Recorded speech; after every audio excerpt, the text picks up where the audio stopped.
Good evening, this is Hound Dog Steve coming to you on the 22nd of May. And here we are in the garden, and so we're going to be talking about transplanting tomatoes into the garden. And a very warm welcome to all of you returning to my channel, and a great shout out to anyone who is new to this channel. And you may be wondering about mixing planting with politics. Maybe you think that's a strange combination. But you know, when I go back in my history, I was protesting a long time ago. Okay, and what we used to use as part of our protests were boycotts, which means you would decide not to purchase something because it was made by a particular manufacturer or a particular country. And so this is what would happen quite often is if there was some brutality going on in South Africa, we would boycott South African apples and other fruits and vegetables coming into our country, and to try and end that kind of oppression. And so when you plant something, this is probably the most political act that you will ever engage in. When you plant this plant, you are declaring independence from the food industrial complex. Okay, and people say to me, well, you know, I can just go to the supermarket and I can buy these tomatoes for, you know, a fraction of the cost it takes you to plant and take the time and so on and so forth. And that may appear to be true, but you know, I find that what people don't take into account is the fact that the walk from my back door to the garden here is just a few steps. When you go to the supermarket, you usually end up driving. It's usually an hour turnaround, even if you're only picking up one or two things. And so they have all of the extra pollution and energy usage, your time usage. When you start factoring all of that in to go into the store and purchasing stuff, all of a sudden this starts getting competitive. And then when you compare this heirloom tomato with the taste of the supermarket purchased tomatoes, you will immediately see the difference. You know that it's fresh, it's come right off the plant. You can thank the plant and for its generosity for feeding you, and you will find the taste difference is absolutely staggering. I think so many people have forgotten what good food actually tastes like because we got so used to this cardboard rubbish that we seem to buy in the supermarkets these days, especially winter produce is just horrible. So yes, the way you live, the lifestyle that you have, deciding as I have to have the smallest energy footprint in an urban situation. Now I live in a small village, and my dream was of course to have a farm that I could do all of this on, but that obviously is not going to take place now at my age, well, unless something very incredible happens. So in the meantime, I thought what I would do is turn my backyard into a small farm to basically create a sustainable footprint to lower my costs. And of course, as everyone who's retired, you know that you want to lower your costs as much as possible. So I'm trying to basically become home-centric about everything that I do, and believe you me, the cost savings are quite significant when you start adding up, as I say, all those little bits and pieces, fair wear and tear on your vehicle, time, all that kind of stuff. It really does pay off, and you are voting in the loudest possible way with your feet, as I say, walking away from the industrial food complex, because, well, as we know, a lot of these food scares come out of that complex. You know, it seems to me every year we have a lettuce scare, an E. coli scare, salmonella scares, this kind of stuff, and this is all from commercial, mass-produced food. Okay, well, let's enough of the rant and the pontificating here. Let's get on with the planting. Okay, so I use two kinds of fertilizer. This is organic soils.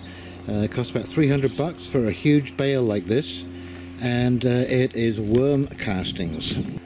I find this is incredibly good for the garden. It is full of bacteria, and even more importantly, it is weed free pretty much. Now I also use this. This is called Black Gold, and it's from a friend of mine, and it is worm composted horse manure. And as you can see already, this is pretty weedy, so I use this in different locations where I don't really mind if the weeds grow, like under bushes and this kind of stuff. All good stuff, all organic. The other two things that I use is vermiculite, and of course we've all seen vermiculite, and the other is perlite. And perlite is a kind of non-degradable mineral that just basically stops the soil from clumping, and vermiculite does the same, but it's also absorbent, and so it will absorb moisture and hold moisture in that area. And don't do what I did and buy a bag of perlite like this. This is 5 litres of perlite. That cost me 15 bucks. Okay,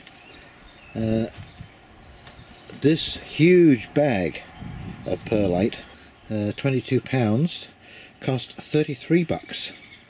So for the price of 2 of these, I could have got 1 of these, which I did do in the end. And you would be strongly recommended to buy a big bag. Even if it lasts you years, it does not break down, doesn't fall apart, and so you can use this as long as you got it, until it's gone. But it's a much better deal than the small bag. Now, the first thing I do before transplanting tomatoes especially is I sort of lay them out, okay, because you have to remember that these plants, they're only small now, but the last ones that I had in here, they went right up to the top of the greenhouse. So I've laid them out. I've got a variety of tomatoes. These two are beefsteak. That one there is a black brandywine, and here I have my peppers. Now this is a small hot pepper, so it'll be just like a small bush, and these other ones are red and yellow peppers. And again, be aware that these are going to go quite tall and get quite bushy, so you want to leave plenty of separation between them. And I've just got 4 little basil plants I'm going to put down at the end here. Basil don't actually like full sun, they're a very delicate plant, and so I figure here they'll get a little bit of shade, a little bit of sunshine, and where I put them last year, the leaves did burn just from too much sun. Okay, so of course the first thing we're going to do is dig some holes, and of course I like to be prepped first, so I have everything ready to go. My tomatoes are placed out where I'm going to put them. I have my watering can, I have my manure, I have the perlite, I have the vermiculite, all ready to go, all within arm's reach.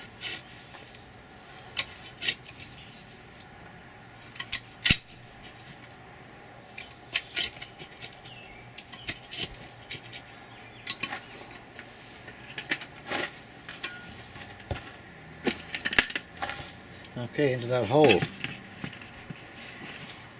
you're going to put some worm castings. Look at that, rich black worm castings. That goes into the bottom of the hole.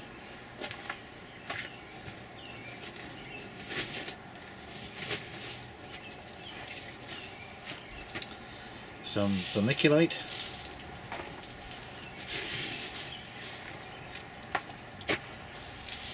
some perlite,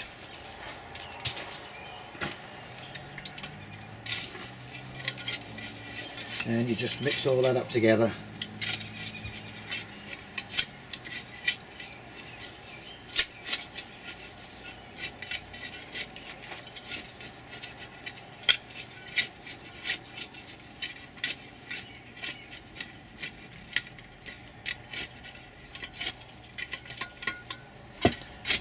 So it looks something like that. Then with your trusty old watering can,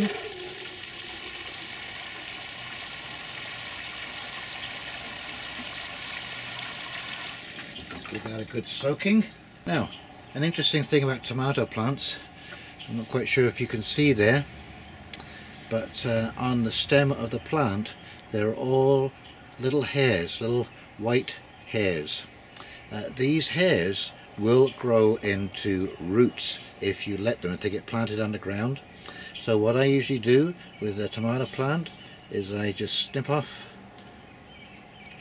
these lower leaves like that, and I am going to plant that plant right the way up to here, to the base of the next two leaves coming out, and that will give it a really good root base to begin with.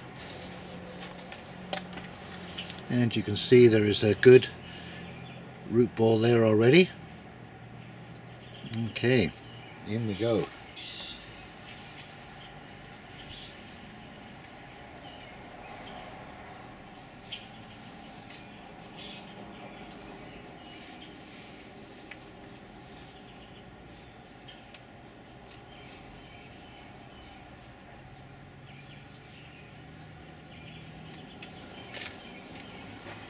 And that, my fine feathered friends, is all there is to it, and just rinse and repeat for every plant that you have.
And here we are, finished product.